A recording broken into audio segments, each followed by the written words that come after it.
여러분은 언제 찬송을 하세요? 바울이 성령의 이제 거절을 맛보고 사명에 돛을 달고 이제 성령을 직행하시고 그리고 이제 순풍을 주셔서 너무 감사하고 기뻐서 이렇게 찬송이 막 저절로 나왔을까요? 그런데 바울 사도가 등장하면서 바울 사도가 찬송했다는 얘기가 오늘 처음 나오는 거예요. 그래서 얼마나 기쁨이 이렇게 찬송을 할까요? 그래서 바울이 어떤 때 찬송을 했는지 오늘은 성령의 찬송을 하게 되는 과정을 따라가 보시기를 바랍니다. 첫째로, 세상 처음부터 수상해요. 귀신의 괴롭힘을 통과할 때입니다. 귀신의 괴롭힘을 통과할 때입니다. 16절서부터입니다. 우리가 기도하는 곳에 가다가 점치는 귀신 들린 여종 하나를 만나니 점으로 그 주인들에게 큰 이익을 주는 자라. 그가 바울과 우리를 따라와 소리질러 이르되 이 사람들은 지극히 높은 하나님의 종으로서 구원의 길을 너희에게 전하는 자라 하며 이같이 여러 날을 하는지라. 바울이 심히 괴로워하여 돌이켜 그 귀신에게 이르되 예수 그리스도의 이름으로 내가 네게 명하노니 그에게서 나오라 하니 귀신이 즉시 나오니라. 이제 무리가 루디아 가정에 이제 며칠 유했죠. 그리고 이제 여전한 방식으로 기도하러 가는 중에 귀신 들린 여종 하나를 찾아가서 만난 게 아니라 우연히 만나게 됩니다. 루디아도 기도할 곳 찾다가 만났잖아요. 그러니 우리가 예배드리고 큐티하고 기도하면서 생기는 모든 일은 우연이 아닙니다. 다시 말해 하나님이 그들을 그 여종과 만나게 하셨다는 것입니다. 그만큼 우리가 말씀과 공동체를 신뢰하면 그 생겨지는 모든 일들은 역풍이거나 순풍이거나 하나님이 모두 직행으로 사명으로 책임지신다는 것입니다. 이 여종은 단순히 귀신이 들려 힘들어하는 여종이 아니었어요.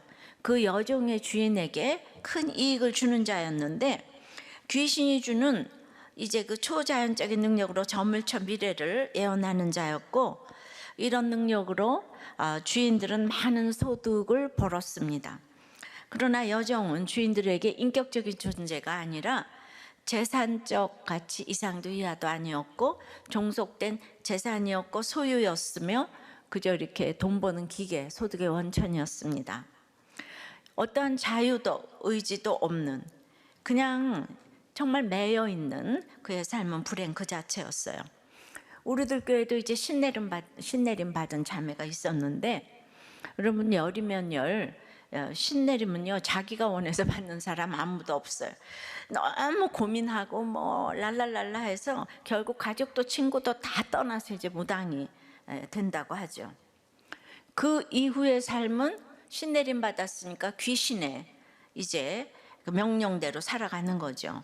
어떻게 보면 우리 사도의 부르심 받은 사도나 제자도 우리 하나님 뜻대로 하나님 명령대로 살아가는 것처럼 이 신내림 받은 귀신들도 귀신의 명령대로 살아가는 거예요. 그래서 이제 그래도 그분들은 이제 돈이라도 벌었죠. 그러니까 모든 거를 이제 그 사람들도 삼위일체가 돼서 자기 의지가 있어야 되고 뭐 정성을 들여야 되고 뭐 신이 그냥 감동을 해야 되고 이 삼위일체가 돼야지 온답니다. 답이. 그러니까 이 아이 학교 어디 갈까요? 이번에 중간고사 잘 보게 해주시고 뭐 또 승진이 될까요? 안 될까요? 뭐 이사는 언제 갈까요? 결혼은 언제 갈까요? 궁합 보러 가고 사주 보러 가고 그냥 날마다 거기다 복채 갖다 내고 중요한 일일수록 수천만 원을 막 정치하는 사람들도 그렇게 갖다가 내고 그러면은 뭐 유명한 무속인들 많지요. 아주 용한 점쟁이일수록 뭐 이제 그래서 이제 이렇게 돈이라도 벌었어요. 근데 이 여종은 주인들이 모든 걸 다 가로채어 갑니다. 이 여종의 생각과 감정과 무슨 뭐 계획은 전부 그냥 짓밟히고 다 무시를 당했습니다. 그런데 이 여종이 기도하러 나오는 사도 바울 일행을 이제 봅니다.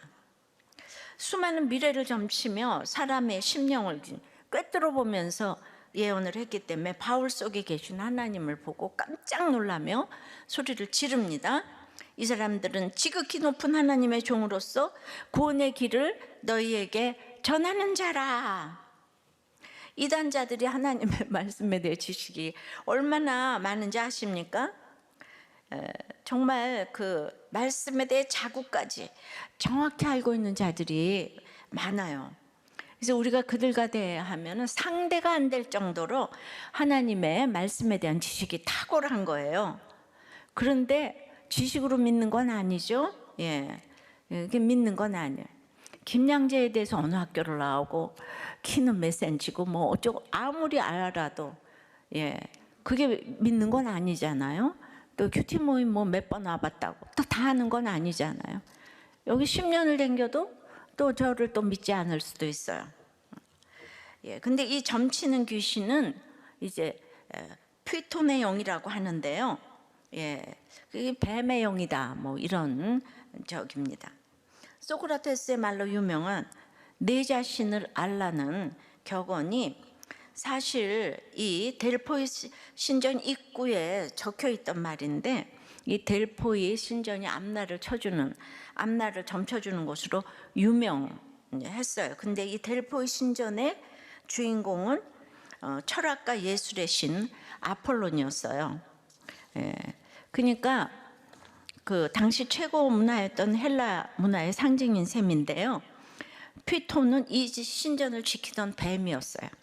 그러니까 이 피톤의 영은, 곧 점치는 귀신은 우리가 생각하는 것처럼 뭔가 미신적인 것이라기보다는 당시 로마 시민을 포함해서 온 세상 사람이 우러러보는 헬라의 지성과 예술을 대표하는 상징이었어요.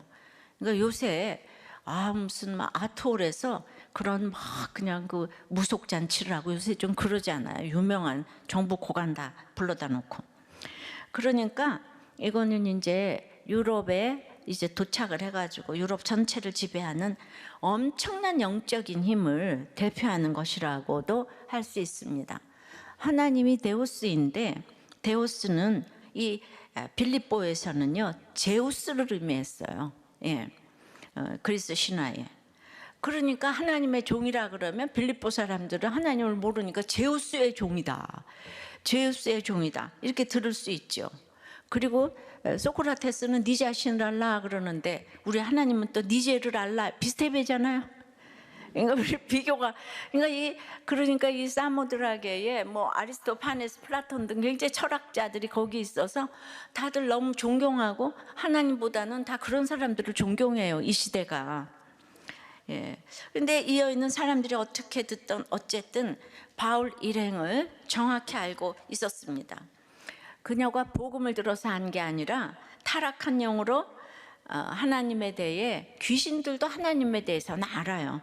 근데 누구보다도 잘 알고 있는 귀신에게 사로잡힌 까닭에 바울을 이렇게 분별을 했습니다. 믿음하고는 다르지만. 그런데 여러분은 이 여인의 외침이 어떻게 들립니까? 그냥 이 사람들은 지극히 높은 하나님의 종으로서 구원의 길을 너에게 전하는 자라, 이렇게 외치면 어떻게 들리세요? 나 좀 살려줘요. 영적으로는 귀신에게, 육적으로는 악한 주인들에게 매여 있는 나에게 구원을 베풀어줘 라고 들립니까? 근데 귀신도 다스리시는 하나님이시기 때문에 사도 바울은 당연히 그렇게 들었어요. 그녀를 불쌍히 여겼어요. 그러나 처음에 그 말을 듣고 지나쳤어요. 왜냐하면 자신들은 사명이 있고 앞으로 계속 복음을 전해야 되는데, 이 여종에게서 귀신을 쫓아내면 이제 감옥에 갇힐 게 뻔하기 때문에 수의를 위하면서 빌립보 문화를 깨달은 것이, 로마는 재산과 소유에 대해서 엄격한데 그 여종은 재산이잖아요, 그죠? 로마에 가면 로마법을 따르라는 말이 있듯이 이 수많은 문화와 민족을 그들이 다스릴 수 있었던 원동력은 이 강력한 법인 거예요. 근데 이 여종의 주인이 한둘이 아니고 여럿이에요. 그리고 빌립보성의 유력한 자들이었습니다. 그리고 지금 복채를 잘 맞출수록에 굉장히 많이 갖다 내고, 이 빌립보성이 또 부자 동네잖아요. 그냥 가만히 있어도 그냥 뭐 1분에 또 5분에 예언 하나씩 하면 돈이 콸콸 들어오는데, 그 주인들의 소유인 이 여종을 자유케 하면은 이제 큰 소동이 일어나고, 강력한 법으로 다스리는 이곳에서 당연히 감옥에 갇힐 것이 뻔하기 때문에 바울은 계속 지나치려고 했어요. 정말 듣고 싶지 않아. 예. 근데 여종이 계속 여러 날을 따라다니면서 하나님의 종이라고 외치는 거예요. 이들이 하나님의 종이라고. 그러니까 오늘 18절에 바울이 그냥 심히 이제 괴로워했다고 했어요. 예. 근데 이것도 여러 날을 했다고 했어요. 여러 날. 그래서 심히 괴로워하다라는 말이 뭔가 하면 아주 괴로움이 이제 부풀어 올랐어요. 그리고 마음이 심히 아프다는 거예요. 아니, 왜 마음이 아프기까지 한가? 여러 가지 측면에서 마음이 아픈 거예요. 그 주인된 인간들의 불의를 보고도 이제 이렇게 묵인해야 되는 아픔이 있고, 그리고 한 인격이 무너지고 귀신과 주인들에게 이용당하는 그 여종의 모습이 너무 또 불쌍하기도 하고, 그래서 마음이 아팠어요. 그러므로 이 여종을 고쳐주는 것은 간단한 문제가 아닌 거예요. 예. 그러니까 우리 누굴 전도 하나를 하더라도 이 사람 앞뒤에 죄진 거 다 보고 뭐 나하고 어떻게 관련이 될까, 이런 전도 한번 하려면 얼마나 힘들겠습니까? 이쪽 전도하면 저쪽에서 욕할 것이고, 저쪽 전도하면 이쪽에서. 교회가 그러면 되겠어요? 그런데 그러니까 바울 사도가 지금 계속 이제 왜냐하면 자기가 복음을 전하다가 죽는 건 괜찮은데 남의 재산 문제로 감옥에 갇히게 되고, 여기서 이 선교가 중단되고, 예. 그러니까 그런데도 그 여종을 살릴 수 있는데 살리지 못하는 그 갈등의 마음이 아팠고, 영혼이 저 귀신에 매여 있을 수밖에 없는데, 그래서 여러 날 이렇게 묵상을 하면서 이제 한 영혼에 집중을 하게 된 거죠. 예수님이 죽음과 중독과 장애와 가난과 미움과 원망과 어쩔 수 없는 환경에 매여 신음하고 있는 우리 인류를 위해서, 한 영혼을 위해서 나무에 매달려 죽으신 그 예수님 때문에 지금 이 길을 가는 거잖아요. 사도 바울이 목숨을 내버리고 예수님 전하려고 이 길을 가는데 예수님의 길을 가야 하니까, 그래서 드디어 한 사람, 그것도 귀신 들린 사람, 그것도 여자, 그것도 종인 사람을 위해서 자신이 죽기로 결단을 내렸어요. 예. 예수님이 이 땅에 오신 성육신과 같은 원리죠. 그래서 사도 바울은 자신의 선교가 여기서 끝나도 좋다, 한 여종을 위하여 자신이 갇힐 것을 각오하고 외칩니다. 예수 그리스도의 이름으로 내가 네게 명하노니 그에게서 나오라. 명령했더니 귀신이 즉시 나오니라. 할렐루야. 네. 제가 우리들 교회 목회자 세미나 1회 할 때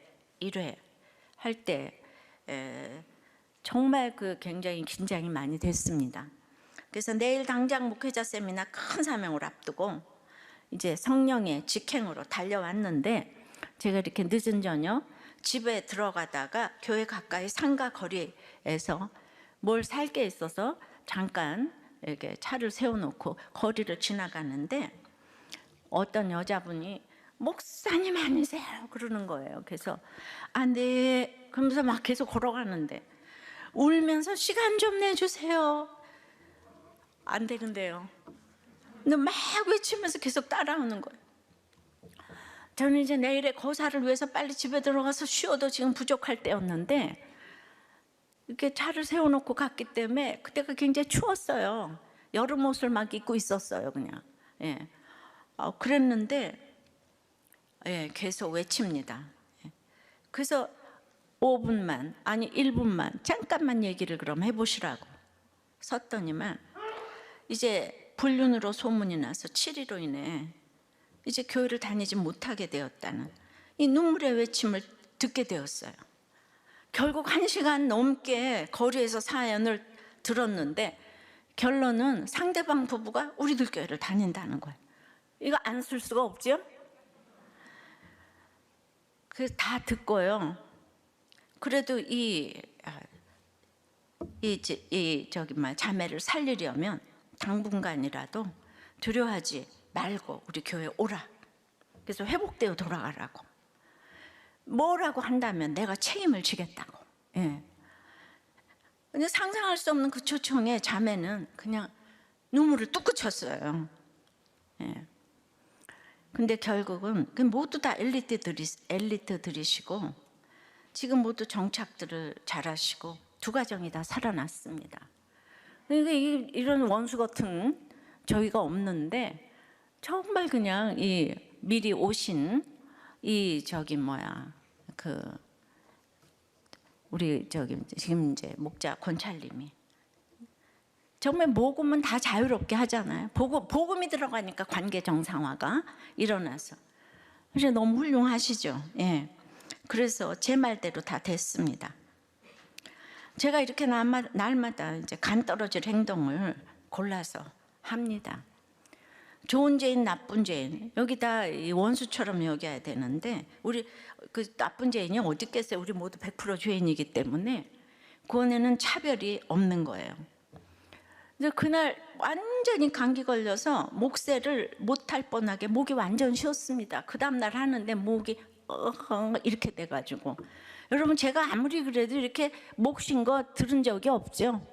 근데 그때 완전 쉬었습니다. 그래가지고 얼마나 기도를 많이 해서 저렇게 목이 쉬셨나 해가지고 굉장히 은혜를 부어주셨어요. 그 목세에. 예. 정말 제가 날마다 이렇게 두렵고 떨리지만은 구원을 위해서 적용할 때 죽을 것 같은데 지나고 보면 구원을 이루어 주셨어요. 내가 몰매 맞을 짓을 날마다 해요. 근데 그런 일이 일어납니다. 상상도 못할 적용과 상황이지만은 교회가 구원의 공동체라면 죄인의 공동체 아니겠습니까? 와서 복음이 들어가서 구원이 되면은 모든 관계가 정상화가 되는 거예요. 그게 제일 중요한 게 제일 사랑하는 방법이 교회로 불러서 복음 전하는 거예요. 뭐 만나지 마라 이딴 얘기를 할 필요가 없는 거예요. 그 일이 우리도 교회에서는 이렇게 이루어지고 있어요. 그러니까 이렇게 그 많은 간증들을 하시는데 이게 성령의 간증이기 때문에 지켜주셨어요. 그리고 그 자매는 간증을 했습니다. 그 후에. 그러니까 그냥 이게 상상이 안 되는 일이 일어나는데도 날마다 옳고 그르고 그 사람을 이루시면 이제 안 되는 거예요. 이 전승에 의하면 이 귀신 들린 여자가 빌립보 교회 두 번째 성도가 되었다는 말이 있어요. 첫째는 과부 루디아, 두 번째는 귀신 들린 여종. 이렇게 유럽의 첫 교회가 시작이 됩니다. 그때도 지금도 세상은 아픈 사람이 많습니다. 우리도 교회도 성경대로인지 문자 그대로 우리를 괴롭히는 돈 귀신, 음란 귀신, 수많은 각종 귀신 들린 사람들이 수없이 몰려들고 있습니다. 예. 우리의 본성이 불안함을 부추겨서 세상의 것을 의지하게 하는 모든 유혹들이 영적으로는 귀신인 거예요. 예. 그래서 우리 믿음을 흔드는 이런 괴롭힘을 당할 때 우리는 피할 일도 아니고 넘어가서는 절대 안 되는 일입니다. 나는 이 괴롭힘을 이길 수도 벗어날 수도 없는 죄인임이 인정될 때까지 괴로움을 인내하며 지나가야 합니다. 특히 나를 괴롭히는 가족, 이웃에 대해서 그들을 사로잡고 있는 악한 영을 깨닫고 그들을 구원의 관점으로 불쌍히 여겨야 합니다. 예.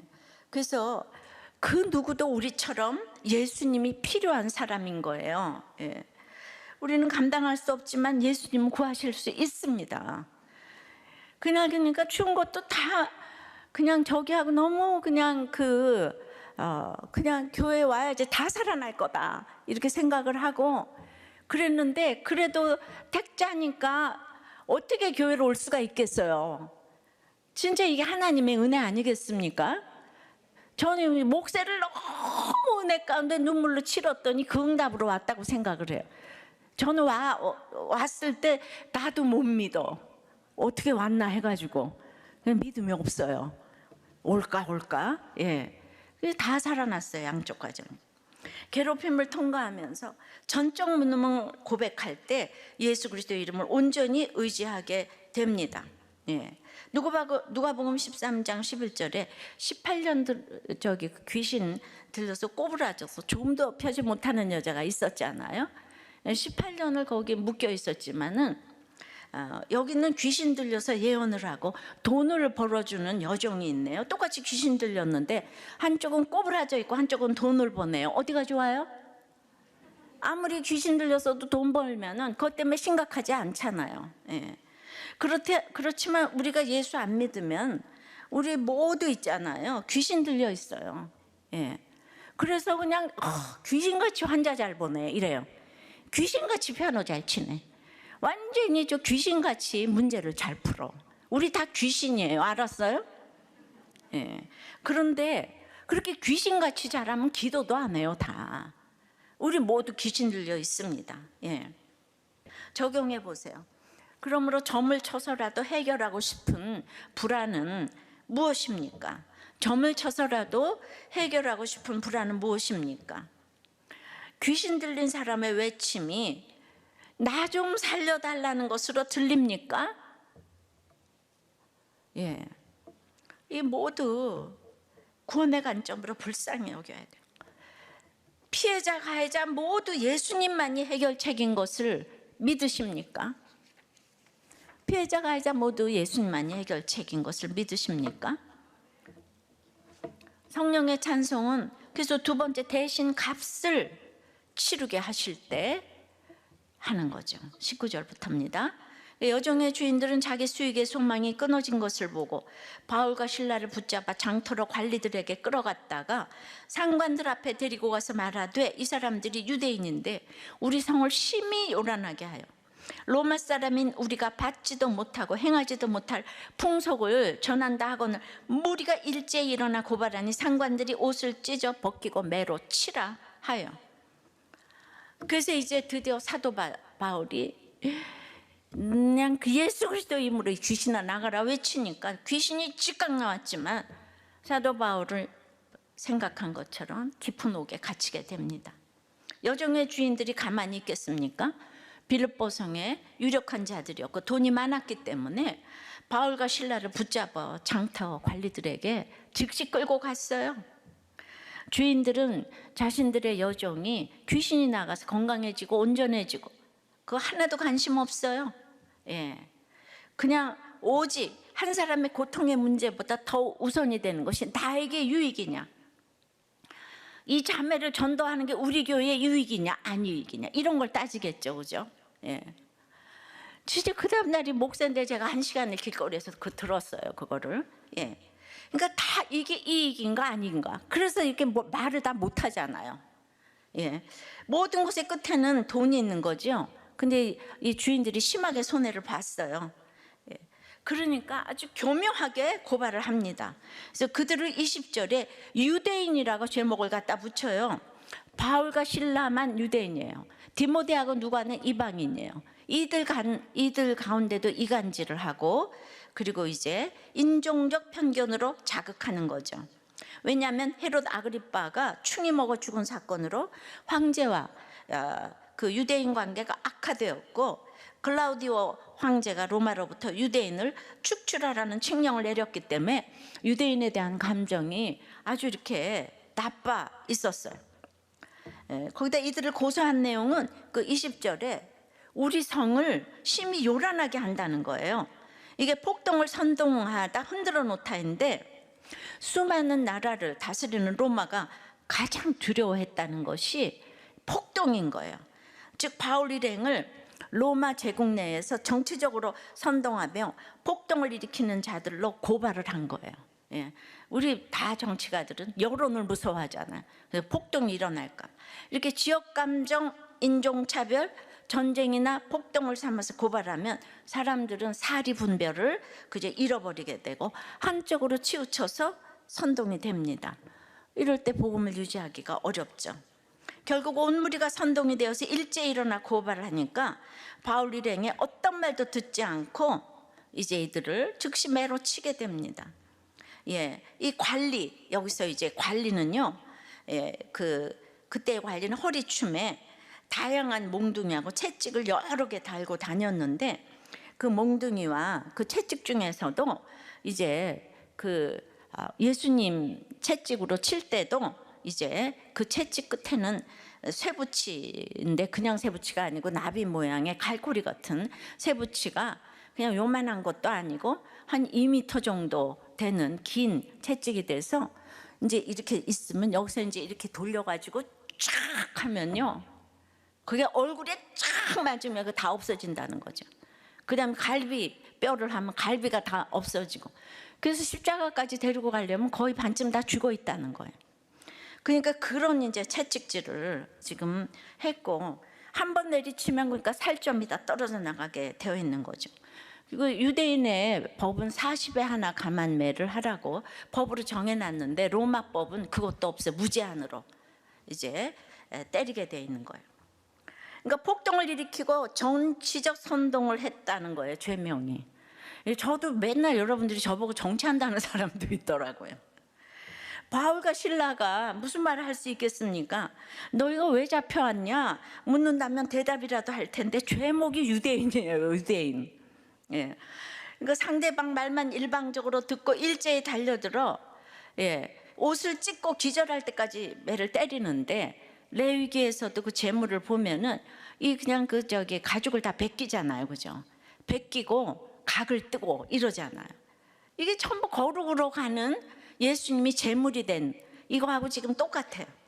바울과 실라는 대답할 경황도 변명할 틈도, 순식간에 눈앞에서 이루어지는 매질과 매질로 인해서 떨어져 나가는 그 살점에 대해서 어떤 말도 지금 할 수가 없는 거예요. 그래서 23절 4절에 많이 친 후에 옥에 가두고 간수에게 명하여 든든히 지키라 하니, 그가 이러한 명령을 받아 그들을 깊은 옥에 가두고 그 발을 착고에 든든히 채웠더니, 그러니까 이제 셀 수도 없이 많이 친 후에 이제 또 깊은 옥에 가둡니다. 1층은 경범죄들을 가뒀다면, 이 지하에 그 감옥에는 아주 이렇게 중범죄자들, 사형 앞둔 자들 가두는 곳이에요. 천재지변이 일어나도 나올 수 없는 곳. 그것도 그냥 가두는 게 아니라 착고를 채워서 기댈 수도 없고 온몸이 피투성이라서 누울 수도 없고, 이제 손과 발이 다 묶여 있고 도저히 나갈 수 없는, 그리고 이제 어떤 변명도 하지 못하고 깊은 옥에 떨어졌어요. 여러분, 대단한 사람도 아니고 귀신 들린 한 여종 살려주기에는 너무 많은 대가 아니겠습니까? 한 사람을 살려주려면 우리는 이렇게 대가를 치러야 되는 거예요. 그것도 한 영혼에 대해서. 너무 중요합니다. 바울이 어떤 심정이었겠어요? 거절당하고 이 순풍을 만나 여기까지 왔는데, 사방을 돌아보니 햇볕 하나 비치지 않는 깊은 옥에 있는 거예요. 온몸 성한 곳이 없고 숨 쉴 때마다 견딜 수 없는 통증이 몰려오는데, 저는 이걸 느꼈어요. 우리가 금식을 하면서 마지막쯤 되면은 막 한 시간을 기다리잖아요. 이 시간이 언제 가나. 막 그냥 저 같은 경우는 위도 안 좋고 이러니까 그냥 아주 시간 가기만 기다려. 그 쉬우면 금식을 하겠습니까? 그런데 항암을 해보니까 그 6개월 동안 앉을 수도 설 수도 없는, 이거 누울 수도. 그래서 전 지옥이 있다는 걸 알았어요. 유황불이 이제 있는. 그냥 항암을 제가 힘들게 했어요. 금식도 힘든데. 그러니까 이때 바울은 매질당하고 온몸을 결박당한 우리 예수님을 생각하지 않았겠어요? 당연히. 그런데 여기서 가장 위로받은 것이 옆에 실라가 함께 있는 거예요. 이건 어마어마한 위로인 거예요. 우리가 알다시피 1차 선교 여행 때 루스드라에서 바나바와 전도할 때 유대인들이 와서 돌로 쳐서 죽일 때 항상 보면은 바나바는 그 자리에 없어요. 바나바는 돌에 맞았다는 얘기가 없어요. 바나바는 유대인인데 부자고 그냥 워낙 존경받고 박수받고 인정받았기 때문에 이제 유대인들이 건들지 않았다는 것 같아요. 건들지 않은 것 같아요.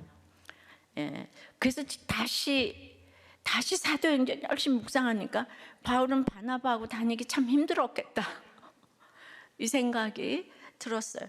그런데 지금 이 낯선 나라의 칠흑 같은 감옥에는 옆에 글쎄 신라가 있는 거예요. 그러니까 바울이 쓸 수 있는 게 입이 있잖아요. 입이 결박되지 않았잖아요. 근데 함께 고통당하는 지체가 옆에 있는 거예요. 이 함께 고통당하는 지체가 이거 아주 그냥 금보다도 귀한 우리 목장이죠. 견딜 수 없는 고난을 당해도 그 앞에 아파하는 지체가 있는 거예요. 여러분들은 돈도 잘 벌고 다 우리들 교회 너무 맨날 이런 얘기만 해. 정말 이게 오늘 바울의 찬양이라고 그랬어요. 바울의 찬양. 그리고 홀로 그 아픔을 겪은 예수님, 이 생각하면 그 예수님이 사실 내 옆에 있지만은 1차 때는 그랬지만은 우리 인간이 연약한데 이 기가 막힌 고난에 옆에 신라를 허락하신 거예요. 우리들 교회가 처음 세워졌을 때 이렇게 외쳤어요. 환난 당하고 빚지고 원통한 자들아 다 오라. 그래서 이 지체 때문에 그 밤을 지낼 수가 있어요. 어떤 억울함도 이겨낼 수가 있습니다. 어떤 아픔도 함께 나눌 지체가 있으면 피투성이라도 살아야 하는 힘이 생기는 줄 믿습니다. 저도 이 시댁의 감옥에서 평생에 교회 다녔지만은 옆에 말씀으로 나눌 신라 한 명이 없어서 이혼을 생각하고 이제 또 죽으려고 했지요. 그래서 저는 이제 이 신라가 있는 공동체가 얼마나 귀한지 모르겠습니다. 적용해 보세요. 억울하지만 변명도 못하고 대신 값을 치러주고 있는 일이 있습니까? 손과 발이 모두 묶여 절망하고 있습니까? 하지만 이 고난을 함께 나눌 신라 같은 지체가 있습니까?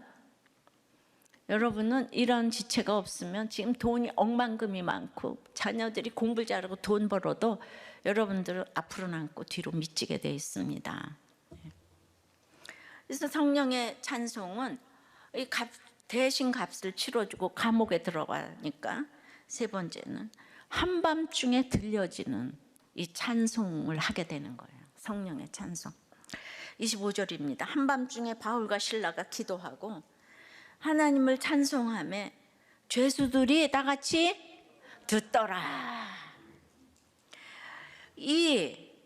내 모든 환경이 억울하고 깊은 옥이지만 내 옆에 지체가 있으니까 가장 복은 같이 나눔을 할 수 있는 거잖아요. 같이 말씀 묵상하고 큐티하면서 나눔을 하는 거예요. 그러니까 여기서 이제 우리가 땡크를 할 수가 있는 거죠. 자, 텔링부터 해봅시다. 마음 열기. 바울이 신라에게 말했어요. 아프냐? 아이고, 이게 뭔 고생이요. 응? 낯선 땅까지 와가지고. 그 귀신 들린 여자를 우리가 끝까지 못 본 채 했어야지. 못 본 채 했어야 되는 건데. 되는 긴데. 그 신라가 아이고 바울 형님 그래도 잘하셨슈. 응? 그러나 바트 우리 선교 여행은 여기까지인가 봐요. 이 얘기하는 거예요. 자, 홀리파잉입니다. 바울이 신라야. 그래도 하나님께서 우리를 여기까지 인도한 게 어디냐. 빌립보서 3장 10절에 내가 그리스도와 그 부활의 권능과 그 고난의 참여함을 알고자 하여 그의 죽으심을 본바다처럼 난 사실 내가 이들과 똑같이 기독교인들을 박해하고 죽여서 나는 진작 죽었어야 할 목숨이라고 생각해. 이거 왜 하냐면 지금 옆에서 듣고 있잖아요. 이제 인터프리팅 해석 들어갑니다.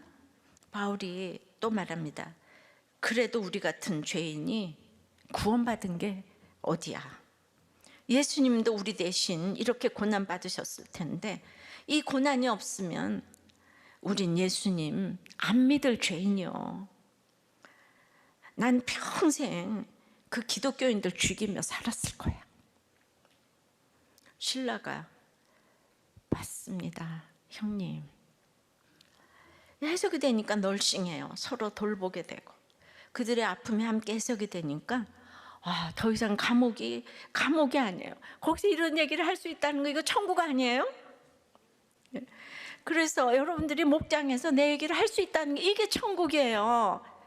남편이 바람 펴서 지옥이 아니고 여러분들한테 지체가 없어서 지옥이에요. 환경이 변하지 않아도 이렇게 서로 고백을 하니까 이 키핑이 되어서 유지하고 반복되는, 그래서 양육이 되어서 모든 고백이 나의 입술에 정말 묵상이 기도가 되니까 이게 찬송이 되는 거죠. 그러니 지체가 얼마나 중요합니까? 한 사람의 지체라도 해석해 줄 수 있는 지체와 응답해 주는 지체가 있다면 성령의 찬송이 나오고 감사가 나오는 것입니다. 여기서 찬송하다는 시편 22편에도 나오는데요. 비탄시해요. 내 하나님이여, 내 하나님이여, 어찌하여 나를 버리시나이까. 그리고 그냥 그리스도께서 당한 엄청난 고난을 다 이렇게 열거한 뒤에 바로 22절에 내가 주의 이름을 형제에게 선포하고 회중 가운데서 주를 찬송하리이다. 그러니까 즉 예수님께서 죽음의 깊은 옥으로 내려가는 이 어마어마한 고통을 당하시면서 절망과 원망을 하는 게 아니라 찬송을 하신다는 거예요. 찬송을. 히브리서 2장 12절도 같은 단어로 이르시되 내가 주의 이름을 내 형제들에게 선포하고 내가 주를 교회 중에서 찬송하리라 하셨으며, 그러니까 교회가 듣도록 찬송을 한다는 거예요. 할렐루야. 우리의 성령의 찬송은 교회가 듣도록, 성도가 듣도록.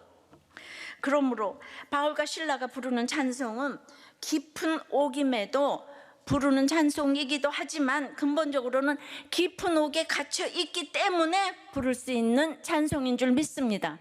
그러니까 여러분들의 깊은 옥이 이런 성령의 찬송을 부를 수 있는 비결이 되는 거예요. 이 짧은 인생길이에요.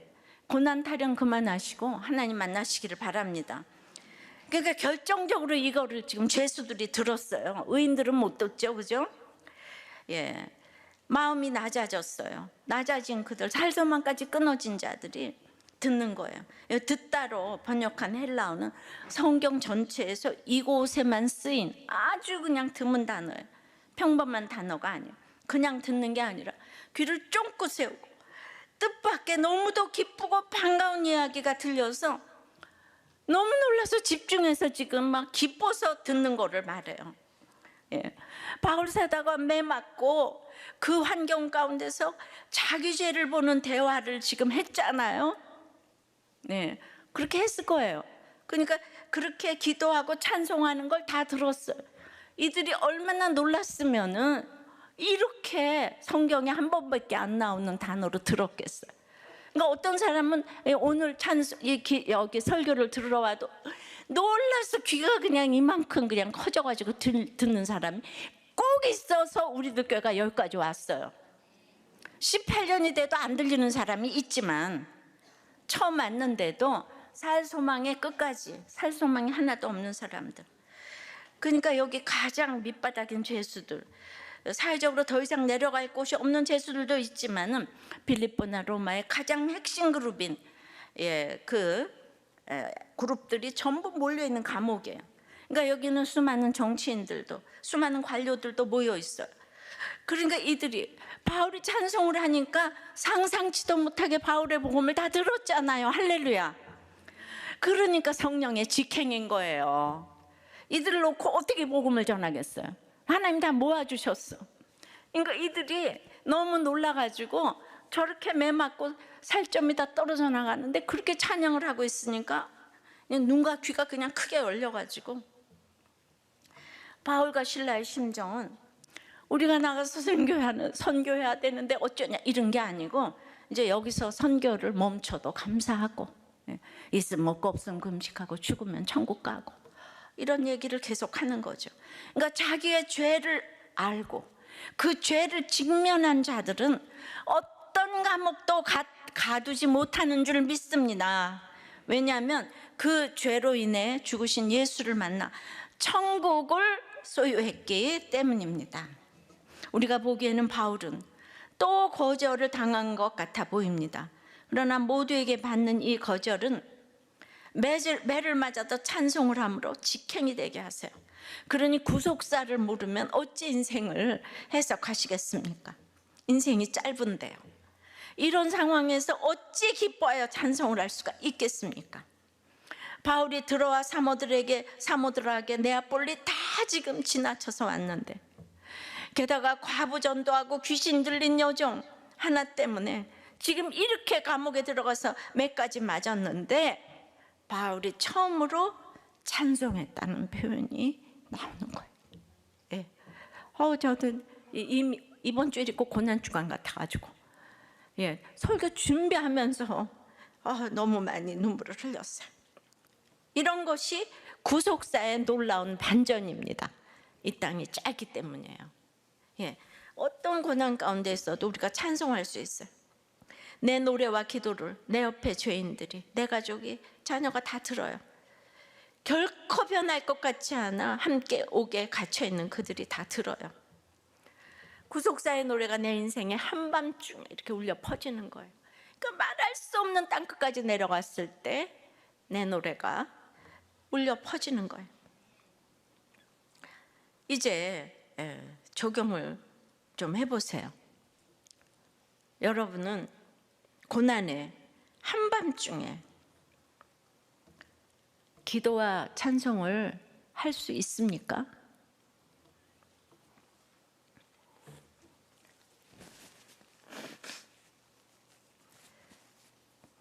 옥에서 풀려나기만을 기도하면서 지금 분노하고 있습니까? 어떤 상황이라도 여러분들이 이렇게 분노하는 거는 성령의 찬송이 아니에요. 아니, 바울처럼 지금 변명하고 싶은 사람이 어디 있겠어? 예수님처럼 변명하고 싶은 사람이 어디 있겠어? 예수 믿으면서도 그렇게 미운 사람이 많으면 안 돼요. 구속사에 정말 여러분은 말씀이 들리는 죄인입니까? 상관없는 의인입니까?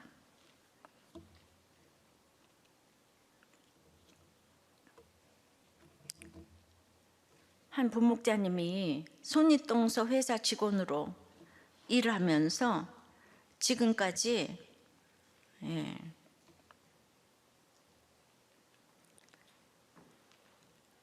피해자의 마음으로 살았는데, 말씀이 들려 죄를 보고 손윗동서에게 연락을 해서 용서와 감사를 전달한 나눔이에요. 사업이 망하고 목장 처방으로 용접을 배워가지고 이제 근무를 하다가 손윗동서가 하는 그 회사에 입사 요청을 받고, 그것도 목장 공동체에 묻고 동서 회사의 직원으로 일을 배워서 영업을 이제 했습니다. 예. 그런데 이제 뭐 이렇게 손윗동서가 뭐 다른 공장을 뭐 이렇게 또 짓고 이러는 가운데 이제 2년 반 동안 직원으로 일하다가 이제 나왔어요. 근데 2년 반 동안에 그 받은 스트레스와 그로 인한 우울증으로 약까지 복용하게 되었는데, 회사를 나와서도 서로에게 좋지 않은 감정이 아직까지 남아 있었다는 거예요.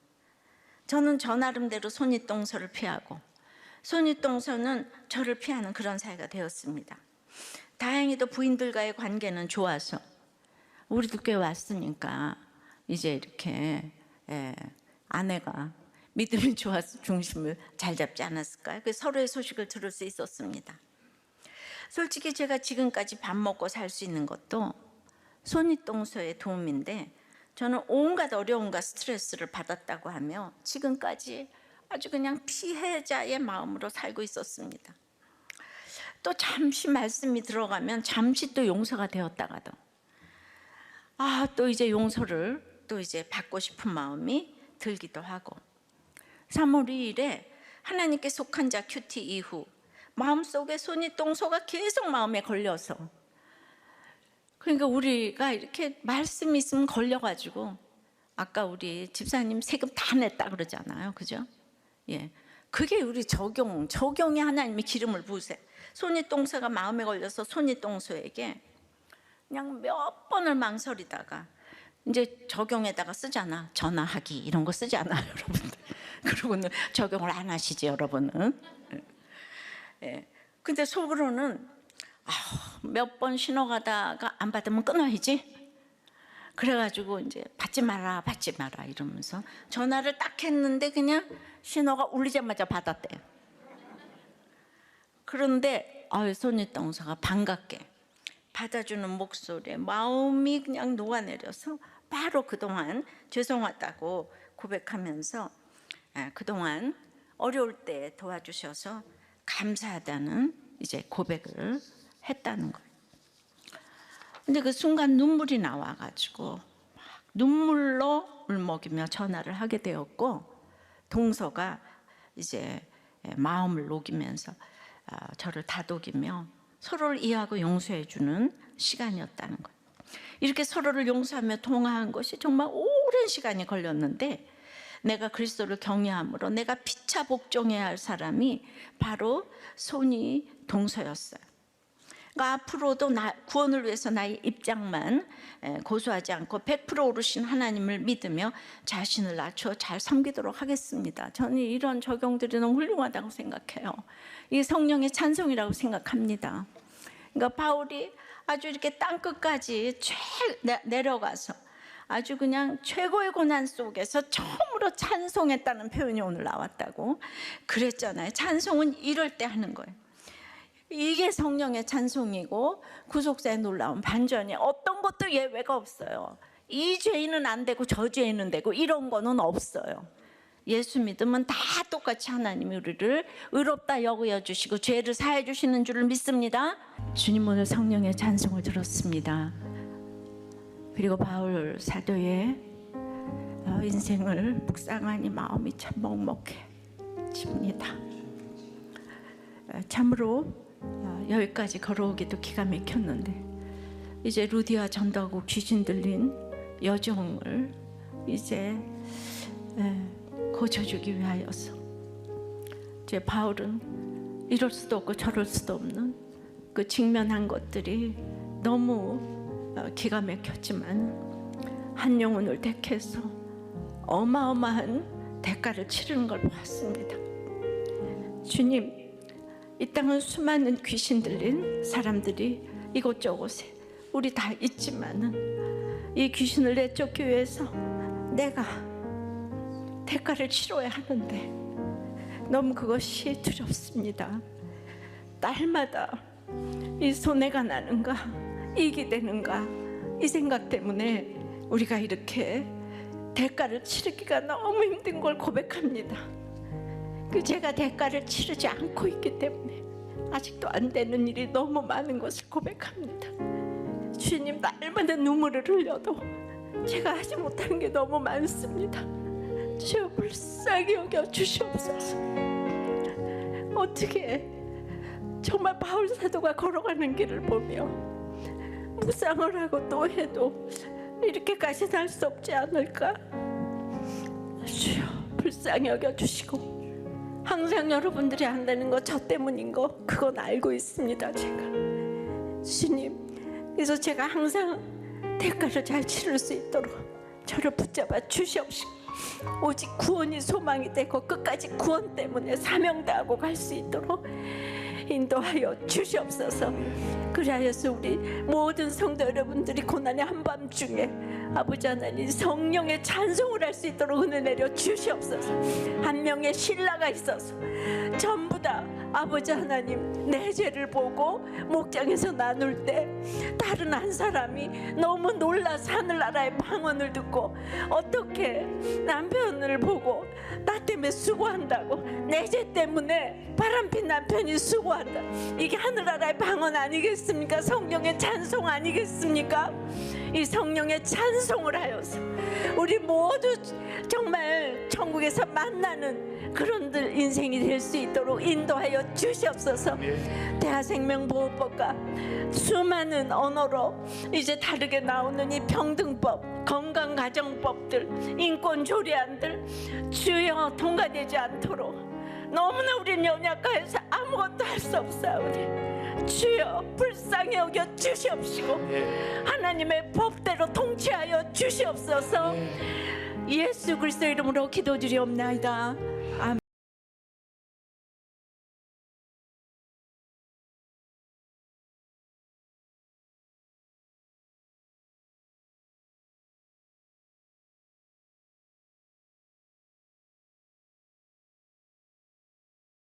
대학 입학 후 친구를 따라간 교회에서 그 당시 집사님이셨던 목사님 간증을 처음 들었습니다. 간증 중 선명하게 기억나는 두 가지가 있는데, 사부님의 구원을 위해 내 생명을 가져가도 좋다고 기도하신 것과 하루아침에 사부님을 데려가셨다는 것입니다. 너무 놀란 저는 목사님이 다른 믿는 사람들과는 전혀 다른 차원에 계신 분처럼 느껴지기도 했지만, 구원을 위해 생명 내놓고 기도했는데 저렇게 고난이 오는구나 하고 두려운 마음도 들었습니다. 그 후 청년부에서 만난 남편과 신결혼했지만 의사였던 남편은 개업을 하고 돈을 많이 벌면서 술도 마시게 됐고 술집 여자와의 외도도 드러나게 됐습니다. 그 일로 그동안 구원에는 관심 없이 안일하게 살아온 제 삶을 회개하며 하나님께 저희 가정을 살려달라고 부르짖었습니다. 그리고 그때 대학 시절 배웠던 목사님이 떠올라 남편에게 김양재 목사님이 교회를 개척하셨으니 같이 가보자고 했지만 남편은 단번에 거절했습니다. 그 대신 남편은 자기 잘못을 인정하며 다시는 이런 일이 없을 거라는 약속과 함께 교회에서 봉사도 하고 한동안 잘 지내는 듯 했습니다. 그러나 언젠가부터 남편의 의심스러운 행동과 변명을 들으며 저는 있어야 할 일이면 드러나게 해주시고 아니면 남편이 스스로 돌이키고 끊게 해달라고 기도드리던 중 남편이 같은 교회의 여집사와 외도한 사실을 알게 되었습니다. 기도하던 중에 드러난 사건이었기에 하나님 뜻이 있을 거라 믿고 죽을 것 같은 제 마음을 겨우 추스르며 남편에게 우리들 교회를 가지 않으면 이혼하겠다고 했습니다. 그리고 제 말에 순순히 따라와 준 남편은 첫 예배에서 창세기 3장 아담이 뱀의 유혹으로 하와와 함께 선악과를 따먹는 말씀을 들으며 눈물을 흘렸습니다. 그런데 문제는 남편을 정죄하는 저였습니다. 죄를 지은 남편은 말씀을 듣고 회개의 눈물을 흘리는데 저는 예배 때마다 죄 고백의 간증을 듣는 게 힘들었고 상처를 건드리는 아픔으로 성령의 찬송을 듣지 못하는 깊은 감옥에 있었습니다. 이 괴로움을 통과하기 위해 제발 저의 죄를 보여달라고 기도하던 중 하나님은 제 수준에 맞는 응답을 주셨습니다. 신혼 때 학생이었던 남편이 제 생일에 비싼 케이크를 사왔는데 저는 돈도 못 벌면서 이런 걸 사왔냐며 바꿔오라고 했습니다. 결혼식 때 남편에게 복종하기를 죽게 하듯 하라 하셨는데 복종은커녕 저는 시댁의 문화를 무시했고 남편의 아픔이나 상처에는 관심이 없이 늘 냉랭한 표정으로 무시하고 상처를 주었던 교만하고 이기적인 모습들을 회개하게 되었습니다. 목회자 세미나를 앞두고 목사님이 길에서 만난 분을 교회로 오라고 하셨단 말씀을 듣고 혹시나 싶어 메일로 목사님께 여쭤보니 그분이 맞다고 하셔서 놀랐습니다. 예수님이 채찍에 맞아 살점이 떨어지는 값을 치르심으로 우리 가정을 살려주신 것처럼 그 가정도 살아나길 바라는 마음으로 목사님 책을 전해주며 이혼하지 말라고는 했지만 같은 공동체를 섬기는 것은 피하고 싶어 교회를 옮겨야 되나라는 생각도 했습니다. 그러나 목사님께서 한 영혼을 귀하게 여기는 주님의 마음으로 잘 통과해 보라고 하시며 우리 모두 다 주님 앞에서 차별 없이 구원받아야 할 존재라고 말씀해 주셔서 그분이 공동체에 오는 것이 맞을 수도 있겠다고 생각했는데 시간이 흐를수록 정말 그 말씀이 맞았다는 생각이 듭니다. 저는 여전히 한 영혼을 주목하고 귀히 여기며 복음을 전하다 매질을 당하는 십자가는 지기 싫은 연약한 사람입니다. 타인의 구원에 애통함이 없는 저에게 청년의 때에 목사님을 만나게 하시는 은혜를 주셨는데도 구원의 값을 치르느라 옥에 갇히는 것이 싫어서 세월을 낭비했습니다. 어떤 경우에도 가정은 지켜야 할 최고의 것입니다. 구원을 최고의 가치로 놓고 보니 별 인생이 없어서 이렇게 모두 잘 정착하게 된 것 같습니다. 남편의 수고로 갇힌 감옥에서 함께 들어주고 나누는 신라 같은 지체들을 허락하시고 한 영혼이 구원된 기쁨에 동참하며 이 자리에서 성령의 찬송을 부르게 하신 하나님께 감사드립니다. 저 좀 살려달라고 외쳤던 저희 부부와 그분의 소리를 거절하지 않으시고 제가 힘들 때마다 생각나는 그 한 분이 되어주신 담임 목사님을 사랑하고 감사드립니다.